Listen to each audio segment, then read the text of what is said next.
नमस्कार घंटे में स्वागत आपका। मैं हूं योगेंद्र। आप देख रहे हैं खास खबर। और खास खबर में हम बात करेंगे बंगाल के पहले फेज के मतदान। पहले फेज में अगर सबसे बड़ी बात कहें तो बंगाल ने रिकॉर्ड तोड़ दिया। अब तक का सर्वाधिक मतदान शाम 5 बजे तक 90% और अभी भी कतारें लगी हुई हैं जब हम बात कर रहे हैं। और इन कतारों का मतलब है कि जो बूथ तक पहुंच गया उसको वोट कास्ट करना होगा, यानी कि वोटिंग होगी उसकी।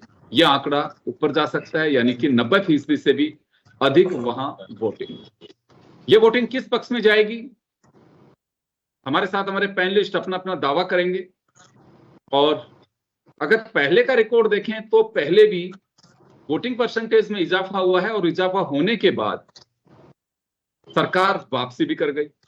इस बार बीजेपी बनाम ममता बनर्जी, और पहले भी वही था, लेकिन सीट का रेशो देखें तो काफी अंतर था। पहली बार कई ऐसी चीजें आप बंगाल में देख रहे हैं जो पहले कभी नहीं देखा होगा। उसमें से एक सबसे बड़ी बात है कि पहले फेज का मतदान भी जो 90% से अधिक हुआ है, वहां 2,40,000 पैरामिलिट्री फोर्स के जवान, डीजीपी सीएस को हटा दिया गया, कमिश्नर को पहले हटा दिया गया था और काफी विवाद हुए हैं। और अगर यूं कहूं तो केंद्र सरकार बनाम ममता बनर्जी ही नहीं, इलेक्शन कमीशन बनाम भी ममता बनर्जी इस पूरे चुनाव में दिखाई दिया है। तो चलिए, हमारे साथ हमारे पैनलिस्ट मौजूद हैं। वरिष्ठ पत्रकार श्याम सुंदर शर्मा साहब हमारे साथ हैं। उत्तम शर्मा साहब कांग्रेस से हमारे साथ में हैं, जो बंगाल चुनाव में जाकर के आए हैं। मनोज राजौरिया जी हमारे साथ, पूर्व सांसद और भाजपा नेता हमारे साथ में हैं, जो अभी भी बंगाल में मौजूद हैं, सेकेंड फेज के इलेक्शन का कैंपेन में है वो इस वक्त। और आशीष मुखर्जी साहब हमारे साथ, बंगाली समाज के पदाधिकारी हैं, वो जुड़ रहे हैं। श्याम जी, आपके पास में आना चाहूंगा। एक सबसे बड़ा तो रिकॉर्ड यही बंगाल की जनता ने तोड़ दिया है कि 90% मतदान 5 बजे तक करा दिया गया है, यानी कि रिकॉर्ड सारे तोड़ दिए हैं वोटिंग ने। और जिस तरह से पैरामिलिट्री फोर्स लगी हुई थी, उसके बावजूद भी कुछ जगह पे हंगामे की भी खबरें आ रही हैं, कई जगह मारपीट की भी जानकारी आई है, कई जगह पे हाथापाई की भी नौबत आई है, कई ऐसी चीजें हैं। उसके बावजूद भी वोटिंग परसेंटेज इतना, यानी कि बंगाल की जनता खुलकर के और दिल खोल करके वोट डाल रही है, ये तो माना जा सकता है। देखिएगा योगेंद्र जी, जिस प्रकार से चुनाव बंगाल में हुआ और निश्चित तौर पे बीजेपी अपना भाग्य आजमाने की कोशिश कर रही थी, लेकिन जिस प्रकार से ममता बनर्जी ने जो रणनीति अपना रखी है, मैं तो देखता हूँ जयपुर से जिस तादाद में लोग वोट डालने के लिए बंगाल गए हैं, आपने भी देखा कि जो घरों में काम करने वाली भाइयां हैं। उत्तम जी, कॉल वाइंड अप करिए प्लीज, क्योंकि आप वो स्क्रीन पे हो। प्लीज सारे उत्तम के शर्मा सारे जी, आप अपना चले कॉल गए। ड्रॉप कर दीजिए प्लीज। सारे के सारे बंगाल मतदान करने गए हैं। उनको डर है कि अगर हम नहीं जाएंगे तो जो उनको फ्री राशन वगैरह सब कुछ मिलता है वो नहीं मिलेगा। तो आज निश्चित तौर पे भले ही केंद्रीय सशस्त्र बल और चुनाव आयोग की गहरी निगाहें बंगाल चुनाव पर रही, और वही सही बात है कि आज जिस प्रतिशत मतदान हुआ है वो चौंकाने वाला है। पहले भी वहां पर ज्यादा मतदान होने की बात सामने आई थी। जिस प्रकार से आज 152 सीटों पर मतदान हो रहा है। 152 सीटों में से आप अगर कहें तो टीएमसी के पास 92 सीट है और बीजेपी के पास 59 सीट है, एक अन्य के पास है। तो निश्चित रूप से संघर्ष लंबा है। संघर्ष जिस प्रकार से बीजेपी ने रणनीति बनाई थी कि हमारा शासन आ जाएगा, मुझे भी लगता नहीं है कि वो शासन ले पाएंगे, लेकिन हाँ, कुछ बढ़ोतरी बीजेपी को जरूर मिल सकती है। जिस प्रकार से चुनावी जंग देखने को मिल रही है, चुनाव आयोग भी जिस प्रकार से पीछे पड़ा हुआ था, ममता बनर्जी भी पूरी लड़ाई के साथ सामने थी। और बंगाल चुनाव में प्रधानमंत्री जी कम, मतलब अमित शाह जी की रणनीति के तहत काफी देखने को मिला। वो किस तरह से लगे रहे कि किसी तरह से भाजपा को इजाफा हो जाए। ये बात भी सही है कि 6 मुस्लिम जिले आते हैं वहां पर, और 6 मुस्लिम जिलों में ममता की पकड़ पहले भी थी और आज भी है। और देखिएगा, निश्चित रूप से मैं देख रहा था कि भाई बीजेपी हिंदू बाहुल्य क्षेत्र में अपना प्रभावशाली भूमिका निभाने की कोशिश में लगी हुई थी। और जी आज बहुत सारे बीजेपी के मतदाता तो पिटे, जो मतदाता और उनके समर्थक और उम्मीदवार तो ममता के समर्थकों ने जिस प्रकार से मतदान केंद्रों पे जाने से रोका, पिटाई की है, बहुत सारी चीजें। और उनके साथ जो अंगरक्षक थे उन लोग के भी बावजूद भी मारपीट का सिलसिला मुझे देखने को मिला। जिस प्रकार से मैं कांग्रेस की तरफ से। श्याम जी मैं वापस आ रहा हूं आपके पास में। मनोज राजौरिया जी बंगाल से ही जुड़े हुए हैं अभी, क्योंकि सांसद राजस्थान से भाजपा के सांसद रहे हैं और इस वक्त वो प्रचार में हैं। मनोज जी, पहले फेज में बम्पर वोटिंग हुई है, मैं आपका रिएक्शन जानना चाहूंगा। पिछले करीब 3 महीने से बंगाल में है आप, वहां की सड़कें आबो हवा सबके वाकिफ हो चुके हैं। 3 महीने बहुत बड़ा समय होता है, क्या लग रहा है अभी आपका? देखिए, मुझे लगता है कि मेरे उम्र में बड़े लग रहे हैं मेरे भाई श्याम सुंदर जी ने जो बातें कही है, मुझे लगता है सुपरफिशियल ऑब्जर्वेशन है। हम लोग 3 महीने से लगातार यहाँ के गांव गलियों के अंदर घूम रहे हैं। मैं अभी भी एक गली के अंदर हूँ। आपसे बात करने के लिए मुझे गाड़ी के अंदर बैठ के बात करना पड़ रहा है क्योंकि बहुत शोर हो रहा है। यहाँ जनता के अंदर जिस तरीके का पल्स, जिसको हम बोलते हैं पल्स, था कि ममता को सरकार को बदलना है। पलटो ने ममता सरकार, लोगों की जबा जमा पे है पलटो पलटो ममता सरकार। यहाँ की जो सिंडिकेट ममता सरकार ने गांव गांव गली गली घर घर में जो माफिया और सिंडिकेट को पनपा रखा था, जनता डर के मारे, ममता बनर्जी के गुंडों से डर के मारे, मजबूरन कुछ बोलने से डर रही थी। और 2021 में देखा कि जिस तरीके से बहुत भारी वायलेंस ममता के गुंडों ने किया था, चुनाव आयोग ने संज्ञान लेते उस वायलेंस को रोकने का काम किया। और आज 152 सीटों पे जो बम्पर वोटिंग हुई है, ये बंगाल की जनता का ममता के खिलाफ स्पष्ट मैंडेट है। जो 15 साल से ममता बनर्जी ने विकास और जिस तरीके से विकास को द्वार को बंद करा, मोदी को गालियां बकी, इस देश विरोधी लहर चलाई, पश्चिम बंगाल को बांग्लादेश बनाने की रणनीति रही, बांग्लादेश से घुसपैठियों को, विशेष तौर से मुस्लिम और रोहिंग्याओं को जिस तरीके से लाखों की संख्या के अंदर पश्चिम बंगाल की धरती पर जो सीमावर्ती जिले हैं उनके अंदर योजनागत तरीके से उनको यहाँ घुसपैठ कराई गई, उनको वोटर्स बनाया गया। लेकिन चुनाव आयोग के निर्देशन में, सुप्रीम कोर्ट के निर्देशनों में जिस तरीके से एसआईआर हुआ, जो कानून व्यवस्था माननीय सुप्रीम कोर्ट के निर्देश में यहाँ पे केंद्रीय बलों की हुई, भारतीय जनता पार्टी का कार्यकर्ता गली गली में घूमकर जिस तरीके से आम जन में उसको विश्वास, सुरक्षा का विश्वास पनप आया, उसी का परिणाम रहा कि आज 152 सीटों पर 90% से भी ज्यादा बम्पर वोटिंग हुई है। पश्चिम बंगाल सीधा आपका दावा है, सीधा मनोज जी, सीधा आपका दावा है कि जो बढ़ी हुई परसेंटेज जो भाजपा के पक्ष में, मैं जो समझ पा रहा हूँ आप कह रहे हैं, निश्चित रूप से ये पश्चिम बंगाल की जनता का स्पष्ट मैंडेट है कि अब वो डरने वाले नहीं है। आज एक ममता बनर्जी के जो गुंडों का और उसका जो सिंडिकेट का डर था, वो डर निकल गया। और उसी डर के निकलने का, चलिए आप बने रहिए हमारे साथ, चलिए आप बने रहिए से ज्यादा वोटिंग जी, चलिए बने रहिए हमारे साथ। कांग्रेस के साथी भी हमारे साथ में जुड़े हैं, उत्तम शर्मा जी, ये भी लंबे समय तक बंगाल दौरे पर रहे हैं। उत्तम जी, क्या लग रहा है आपको, क्योंकि वोटिंग परसेंटेज में अच्छा खासा इजाफा हुआ है और रिकॉर्ड तोड़ने की बात कहें तो ये रिकॉर्ड 5 बजे ही टूट चुका है। अनम्यूट करिए, आपके यहाँ से म्यूट है उत्तम जी, म्यूट किया हुआ आपने, अनम्यूट करिए। सर नमस्कार। नमस्ते। नमस्ते। जन टीवी को और दर्शकों को प्रणाम करता हूं। सर बंगाल में मैं जो आप मत प्रतिशत की बात कर रहे हैं, इसका ये जो सांसद महोदय बता रहे हैं ऐसा नहीं है। एसआईआर में जो नाम कटे उसका भी विरोध था, उसको लेकर भी ये कहीं ना कहीं वोट ज्यादा प्रतिशत होने का कारण रहा है। मैं दार्जिलिंग जिले में जो कर्सियोंग विधानसभा है 24, मैं वहाँ का एआईसीसी प्रभारी था। और सबसे पहले तो मैं धन्यवाद देता हूँ कांग्रेस पार्टी को, जो 294 सीटों पर कांग्रेस पार्टी ने प्रत्याशी उतारे। और ये बहुत पहले ही कांग्रेस को कर देना चाहिए था। लोगों से मिले तो लोगों ने कहा कि कांग्रेस पार्टी को हमेशा यहाँ प्रत्याशी उतारना चाहिए था, कभी भी गठबंधन नहीं करना चाहिए था। दूसरी बात, मैं जिस एरिया में था वो पहाड़ का एरिया था, चाय के वहाँ बागान थे, गोरखा समुदाय के लोग वहाँ ज्यादा थे। मैं उत्तर बंगाल में था और उत्तर बंगाल में स्थानीय पार्टियों का वर्चस्व भी बहुत ज्यादा है। उसके बावजूद लोगों ने कांग्रेस के पक्ष में मतदान किया है। मैं जहाँ था इस जिले में राष्ट्रीय अध्यक्ष की मीटिंग भी हुई, मल्लिकार्जुन खड़गे साहब की, अच्छा रेस्पॉन्स मिला। और निश्चित तौर पर दार्जिलिंग जिले में 7 सीट है, जिसमें से 2 सीट कांग्रेस की, मेरे हिसाब से 2 या 3 सीट कांग्रेस की आएगी।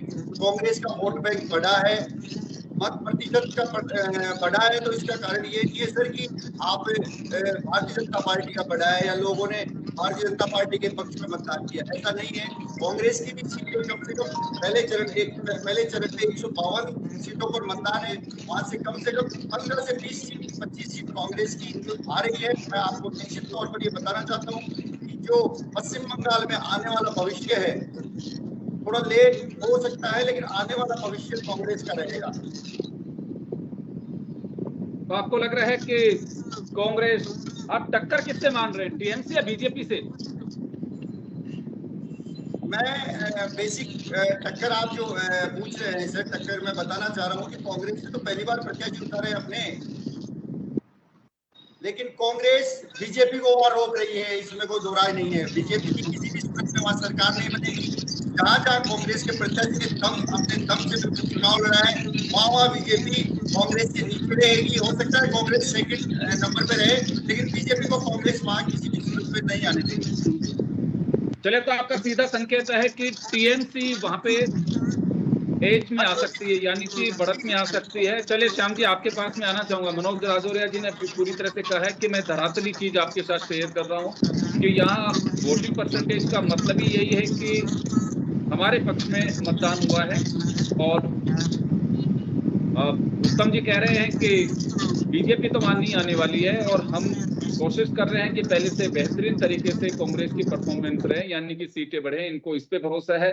तो सीधा सा संकेत इनका है कि टीएमसी के खाते में बढ़त जा सकती है पहले फेज की, अगर जो लोग वहां जाकर के आए। खैर, रिजल्ट पे यकीन करेंगे क्या रहेगा, लेकिन फिलहाल क्योंकि वोटिंग परसेंटेज इतनी हुई है, तो उसको लेकर के मैं जरूर रुझान जानना चाह रहा हूँ, राजनीतिक दल क्या सोचते हैं इसको को लेकर के। श्याम जी, लंबा एक्सपीरियंस आपका, कई बार ऐसा भी होता, पिछली बार की अगर वोटिंग परसेंटेज की बात करें तो पिछली बार भी वोटिंग परसेंटेज में इजाफा हुआ था। बहुत सारे लोग यह कह रहे थे कि ये वोटिंग परसेंटेज का इजाफा का मतलब है एंटी इनकम्बेंसी ममता बनर्जी के लिए, और उनको आउट होना ही पड़ेगा क्योंकि बीजेपी के पक्ष में वोट डाल रहे हैं। लेकिन ताल ठोक के उस वक्त प्रशांत किशोर ने एक दावा किया था कि 100 सीट भी क्रॉस नहीं कर पाएगी बीजेपी, 100 से नीचे आएगी। 2 अंकों में सीट आएंगी, वो कितनी भी हो सकती हैं, 10 भी हो सकती है और 99 भी हो सकती हैं। तो उस वक्त 77 सीटें भाजपा के झोली में गई। अब क्या लगता है आपको कि ये ट्रेंड और ट्रैक कुछ चेंजिंग की ओर जा रहा है, क्योंकि यहाँ तो रिकॉर्ड और जबरदस्त टूटा है, और ये संख्या जो वोटिंग परसेंटेज है, विश्लेषकों का मानना है, प्रशासन का मानना है कि बढ़ सकता है, क्योंकि 5 बजे तक की वोटिंग हुई है। उसके बाद जो बूथ पे लोग डटे हुए हैं उनका वोट डालना ही होगा, तो ऐसे में वोटिंग परसेंटेज में तो और इजाफा होगा। ये रिकॉर्ड मुझे लगता है कि बड़ा वाला रिकॉर्ड है। तो ऐसे पोजीशन में दोनों चीजें हो सकती हैं, बदलाव भी और कंटिन्यू भी। देखिए योगेंद्र जी, जिस प्रकार से दोनों ही पार्टी अपने अपनी पार्टी को अच्छा बताने का प्रयास करती हैं और जिताने का प्रयास करती हैं, लेकिन कांग्रेस की स्थिति जो उत्तम जी बता रहे थे उतनी अच्छी है नहीं। तो कांग्रेस नुकसान पहुंचाएगी निश्चित रूप से टीएमसी को। अब टीएमसी को कितना नुकसान पहुंचा पाती है और बीजेपी उसको कितना गेन कर पाती है, ये देखिएगा। अभी पहला फेज का चुनाव है जिसमें 16 जिले हैं और 1478 उम्मीदवार चुनाव मैदान में खड़े हुए। जिस प्रकार का मतदान हो रहा है, जिस प्रकार की बातें हो रही है, निश्चित तौर पर ये तो चीज है कि देखिए क्या कि वहां पर डीजीपी को हटा दिया, सीएस को हटा दिया, बहुत सारे जिलों के कलेक्टर्स को हटाया गया, बहुत सारी चीजें की गई। निष्पक्ष मतदान करने के दावे भी किए गए कि भाई निष्पक्ष मतदान होगा, लेकिन ममता बनर्जी के प्रशासनिक स्तर पर जो कुछ करने की स्थिति थी, उन्होंने जो कुछ करके रख रखा था पिछले 3 साल में, जो 2 साल में तो उन्होंने बहुत ज्यादा अपनी पार्टी का वर्चस्व जमाने की कोशिश की। वो अब आप देखिए बीजेपी अगर 3 महीने में खेल कर सकती है इतना, मेरे को नहीं लगता है कि देखिए बीजेपी निश्चित तौर पर कुछ सीटें बढ़ाएगी। ये बात सही कि बीजेपी शासन में तो आना मुझे अब लगता नहीं, जिस प्रकार से जो कुछ सामने दिख रहा है। देखिए बहुत जगह श्याम जी, झड़प अभी भी तो हुई अपन है, कैसे हिंसा नतीजे भी पे हुई है। पहुंच सकते हैं, क्योंकि पहला फेज है, नहीं 152 सीट पे मतदान हुआ अभी तो। पहले देखिए योगेंद्र जी, जिस प्रकार से चुनावी देखा जा रहा है चुनाव, देखिएगा कि बीजेपी तो बाहर से लेके गई थी बहुत सारे लोगों को, कांग्रेस भी बाहर से लेके गई थी, ममता बनर्जी तो खुद अपने लोगों को लोकल तरीके से वहीं पर रहना है। अब देखिएगा गवर्नर भी बदले गए हैं, बहुत सारी चीजें हुई है वहां पर। कोशिश की गई कि ममता बनर्जी को उसका आईना दिखाया जाए, और दिखाने का प्रयास पूरी तरह से बीजेपी सफल भी रही उस बारे में। लेकिन ममता बनर्जी ने लोगों के बीच में जो कुछ दे रखा है उसको कायम रखने के लिए, जिस प्रकार से मैं देख कह रहा हूं कि जयपुर से काम करने वाली बाइयां अपने परिवार को लेकर के वहां गई हैं वोट डालने के लिए, तो उसका मतलब क्या है? उसका मतलब है कि ममता बनर्जी के कार्यकर्ता और पदाधिकारी इतने हैवी हैं कि भाई आओगे नहीं तो फिर हमेशा के लिए कट जाओगे यहाँ से। तो इसलिए जिस प्रकार का आप देखिएगा, जो जो सीपीएम जिस प्रकार से कामकाज करती थी, सारे के सारे तो कुछ तो बीजेपी ने ले लिए और ममता बनर्जी ने ले लिए।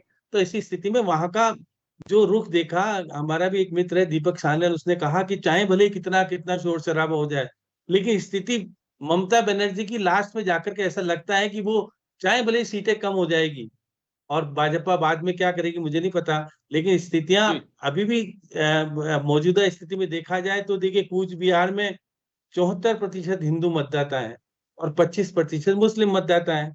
वहां पर बीजेपी के पास 7 और उसके पास 2 है। और अलीपुर द्वार है जो 79% मतदाता हिंदू और 9% आपके मुस्लिम है। जलपाईगुड़ी की बात करें 81% हिंदू है। देखिएगा, बीजेपी ने कोशिश की कि हिंदू मतदाताओं के क्षेत्र में अधिक से अधिक प्रचार करें, अधिक से अधिक वोट डलवाने का प्रयास करें, जिससे कि टीएमसी पीछे हो सके। चले मैं वापस कांग्रेस, श्याम जी वापस आ रहा हूँ, श्याम जी मैं वापस आ रहा हूँ आपके पास में, वापस लौटूंगा। मनोज जी आपके पास में आना चाहूंगा। ममता ने अपने मुद्दों से बीजेपी को काफी उलझा के रखा। मछली का एक ऐसा मुद्दा बना, आपकी पार्टी के नेता अभी भी मंच के जरिए बाहर जाकर के और मछली खाते हुए दिख रहे हैं कि आपकी मछली बंद नहीं होगी। ममता ने ऐसे पासे फेंके जिसमें बीजेपी को काफी उलझाने की कोशिश की है। अनुराग ठाकुर ट्वीट कर रहे थे, जिसके बाद में अभी बहुत सारे लोगों ने कहा है कि मछली को लेकर के वो, क्योंकि पहले तेजस्वी यादव जब बिहार के इलेक्शन में मछली खा रहे थे तो उनको बीजेपी ने बहुत ट्रोल किया था, लेकिन अब आपके नेता एक एक बढ़ करके खा रहे हैं मछली की। देखिए मछली आपकी बंद नहीं होगी।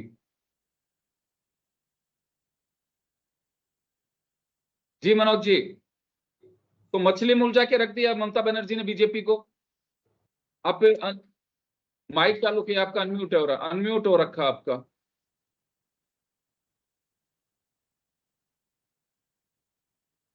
जी जी मनोज जी, अभी आप अनम्यूट हैं। तो चले, मैं जब तक उत्तम जी का रुख करना चाहता हूं। मनोज जी आप आएंगे तो मैं आपको स्क्रीन पे अनम्यूट करिए। आपकी आवाज नहीं आ रही, आपकी आवाज नहीं आ रही है मनोज जी। उत्तम जी के पास में जाना चाहूँ। हाँ जी जी जी मनोज जी, जी मनोज जी।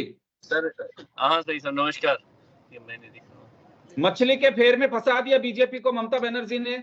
जो मछली को लेकर के तेजस्वी को आप ट्रोल कर रहे हैं, आपके नेता मछली खा रहे हैं चौराहे पर खड़े होके। मुझे लगता है कि ममता बनर्जी के पास कोई मुद्दे बचे नहीं है और वो इस तरीके से फालतू उजुल फुजुल बयान देकर जनता को यही कह रही है कि तुम्हारी मछली छिन जाएगी, ये छिन जाएगी। अरे ममता ने दिया ही क्या है? अब पश्चिम बंगाल की जनता उनके इस सब हथकंडों को, नाटकों को देख चुकी है, समझ चुकी है और ये फालतू के मुद्दे हैं। पश्चिम बंगाल की जनता प्रधानमंत्री जी की ओर देख रही है कि हमको प्रधानमंत्री के आयुष्मान भारत का लाभ क्यों नहीं दिया जा रहा। कल बंगाल के अंदर हॉस्पिटल्स के अंदर भी सिंडिकेट चल रहे हैं। किसी भी मरीज का ऑपरेशन कराने के लिए वहां के इसके ममता बनर्जी के कार्यकर्ता पैसा उगाही करते हैं, जब जाके उनका ऑपरेशन में नंबर आता है। ये सिंडिकेट है। वहां लोग चाहते हैं कि डर के माहौल से निकले। इसी प्रकार से और कुछ नहीं तो मछली का मुद्दा उठा रहे हैं, क्योंकि मछली बंगाल की आम जनता की संस्कृति का हिस्सा है, क्योंकि उसके पास विकास और जनता को देने के लिए कुछ बचा नहीं है, इसलिए वो मछली के मुद्दे को लेके आ रही है और कुछ लेना देना नहीं है। मैं यहाँ जमीन पे हूँ, लगातार 3 महीने से गलियों में, गाँव में, लड़कियां गलियों में घूम रहा हूँ।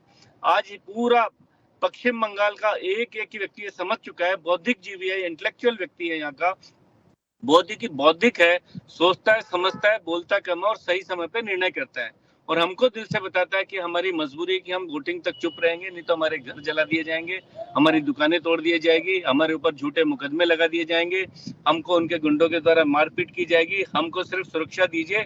हम यहाँ की सरकार बदलना चाहते हैं, इसके आतंक से मुक्ति चाहते हैं। और जो आज वो उन्होंने आतंक से मुक्ति का अवसर मिलते ही, सुरक्षा मिलते ही बम्पर वोटिंग की है। मैं कोलकाता जोन में काम कर रहा हूँ, यहाँ 49 सीट्स है असेंबली की।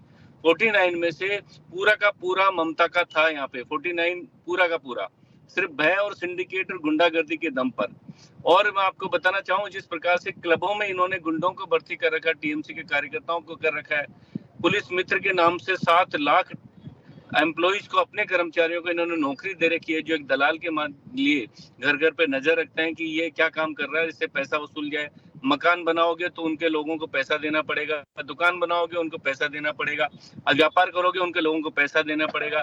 कोई व्यापार कर नहीं सकता, कोई व्यापार कर नहीं सकता, कोई व्यापार कर नहीं सकता, तो उनको व्यापार रोकने के लिए धमकी दी जाती है। लोग इंतजार कर रहे हैं कि हमको वोटिंग का अवसर मिले। आज वो इंतजार उनका खत्म हो गया।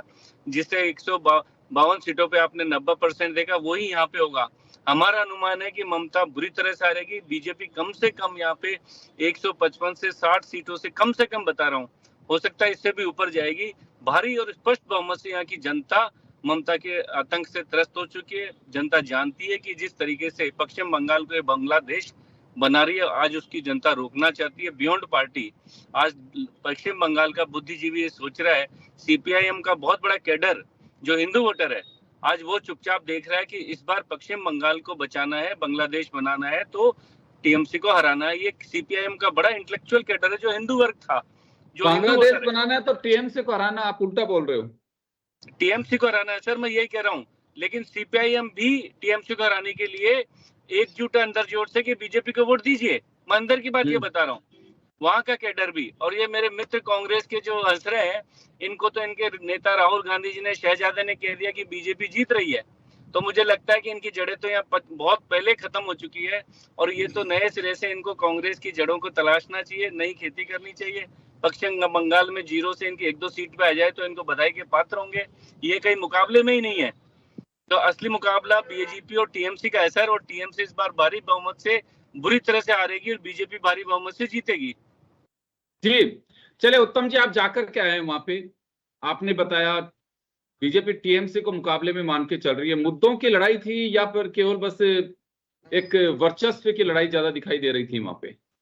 देखो सर, मैं पहले मनोज जी की बात का जवाब देता हूँ। मनोज जी ने कहा कि मैं हंस रहा हूँ, मैं इनकी बात पे हंस रहा हूँ। ये कह रहे हैं कि मैं गली गली में घूमा हूँ। आप मुझे बताइए, आप चाय के बागान के मजदूरों से मिले क्या?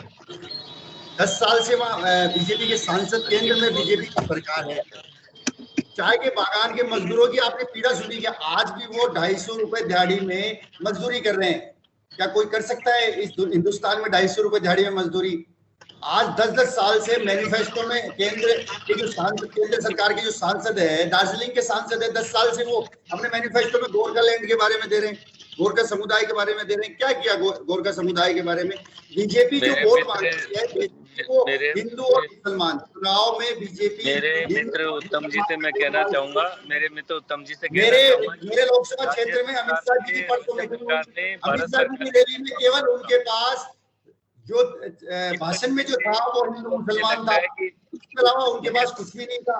मैं आपको बता रहा हूँ, कांग्रेस की 5 गारंटी, जिसमें से कुछ गारंटी राजस्थान में पिछली तत्कालीन सरकार में थी, वहां 5 गारंटी कांग्रेस ने दी है, वो कारगर साबित होगी निश्चित तौर पर। यहाँ गारंटी दीजिए, यहाँ जगह बनाइए, अपना काम पॉजिटिव कीजिए। मेरे मित्र, मैं तो यही कहूंगा, सांसद साहब, मैं पुराना पॉजिटिव काम कीजिए। जितना काम आपने, आपके बीजेपी के नेताओं ने, बाहर के नेताओं ने किया है, उतना ही काम कांग्रेस के कार्यकर्ताओं ने पश्चिम बंगाल में किया है। हम तो यही शुभकामना देते हैं, हम शुभकामना देते हैं कि आप लोग काम करें, राजनीति में काम करें। मछली वाली बात जो बता रहे हैं, भगवा पहन के आप वहाँ बंगाल में आपके नेता मछली खा रहे हैं। एक तरफ आप सनातन की बात करते हैं और दूसरी तरफ आपके नेता अनुराग ठाकुर जी, मनोज वाजपेयी जी वहाँ मछली खा रहे हैं। और आप जनता, आप चुनाव के लिए कुछ भी कर सकते हैं। बीजेपी चुनाव के लिए कुछ भी हथकंडे अपना सकती है। आप सिर्फ मछली नहीं, मैं तो नॉन वेजिटेरियन हूँ, मछली भी खाते हैं और सारा नॉन वेज। इसमें क्या है, इसमें आप सनातन की बात क्यों करते हैं? आप फिर सनातन की बात क्यों करते हैं? आप भगवा क्यों पहनते हैं?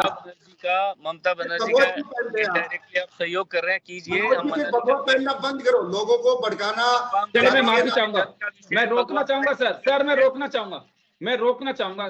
तो चलिए, बंगाल की वोटिंग इतनी भारी हुई है कि 90% से भी अधिक मतदान वहां माना जा रहा है, और जो हुआ है, क्योंकि 5 बजे तक 90% का रिकॉर्ड टूट चुका है, तो 90 क्रॉस है।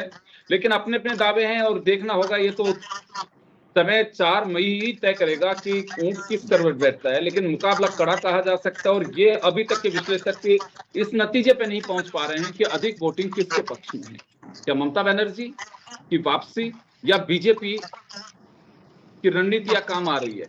खैर, लेकिन हाँ, ये बात सत्य है कि बड़ी संख्या में लोग यहाँ से निकल करके गए हैं और वोट डालने के लिए गए हैं, और बात बंगाल की कर रहे हैं। और तमिलनाडु के भी अगर चुनाव की बात करें, एक ही फेज में तमाम सीटों का जो वहां पे वोटिंग हुई 234 की, वहां भी पिछली बार का रिकॉर्ड टूट चुका है, क्योंकि वहां पिछली बार जो वोटिंग परसेंटेज था 73.66 था, इस बार 82.24।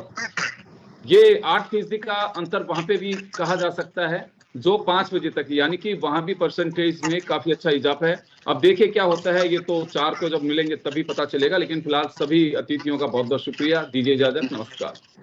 नमस्कार सर, ये बहुत